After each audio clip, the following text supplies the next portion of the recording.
is my second Facebook Live, very excited, focused on MYOGA seasons, because now I am here in Auckland at Fullest Summer for Body and Mind in Titirani.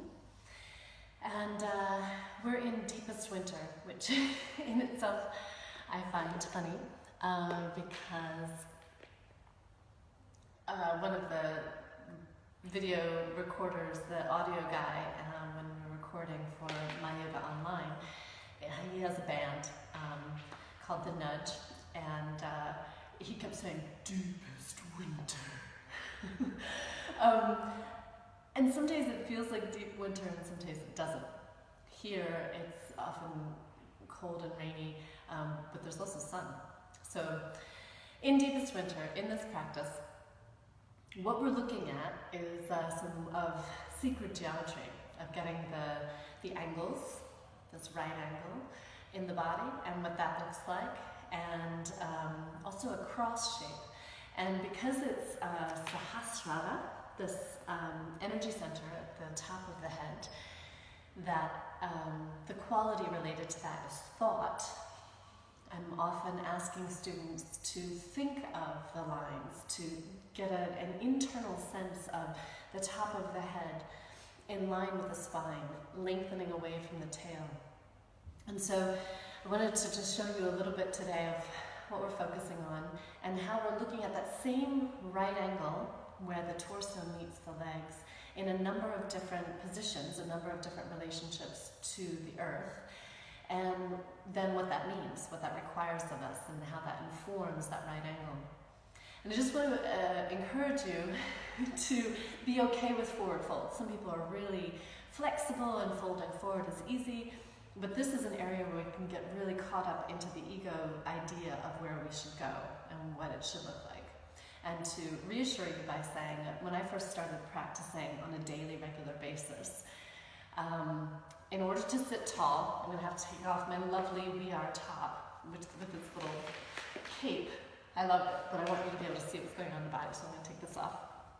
I'll show you that when I first started, in order to get the integrity in the low back, this lordosis, this inward curve, I had to bend the knees and still engage the feet, so they're strong.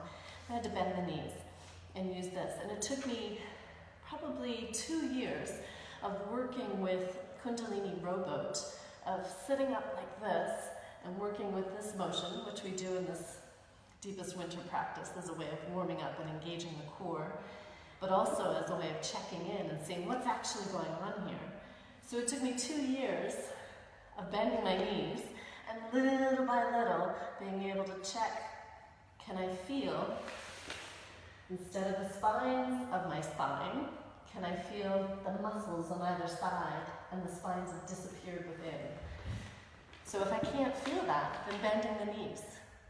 And that again is where we have to drop the ego and go, I can't do this without compromising the low back, and if our focus is the low back, then I'm going to bend the knees and give this priority. So in this posture, Dandasana, of simply sitting up, we're seeing where that is. And then it's the same posture in upward facing boat, same awareness of prioritizing the low back, and then seeing where can I lengthen the legs before that's compromised. Same in down dog, it's the same alignment. So in down dog, so much of the focus is on getting the heels down, but then that rounds the back. So bending the knees, getting the sits bones up, and then seeing where can I take the heels with integrity that doesn't round the low back. So that's a little visual, what we're doing. And just want to make sure it's all working. And so that awareness of where's my head as well as another thing. And that is also a sense of how we can see the ego leading the way. So anytime we're doing some of these twists, I'll show you one of the twists that we're doing. In this lunge, the chin wants to lead. So really what we're trying to find is this little bit of opening here that doesn't open the hip, a little bit of opening at the waist, but the chin wants to lead. That creates all sorts of tension in the neck. And It's because it's mobile. This is so much more mobile than this. So starting to find where we can keep this centeredness and turn the whole unit from lower down, which again brings us back to here. So that's a little snippet. And this is the studio again.